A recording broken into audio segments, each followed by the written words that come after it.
In this quick video, I'll show you how to replace your intake air filters. This will also apply to all other VQHRs and VHR models. Let's get started.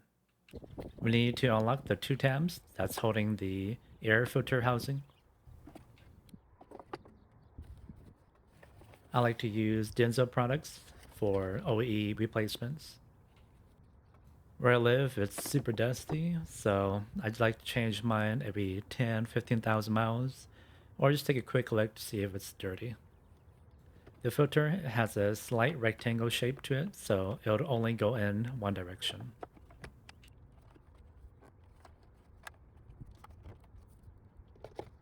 Rinse and repeat for the other side. This is cheap and easy maintenance that you should be doing.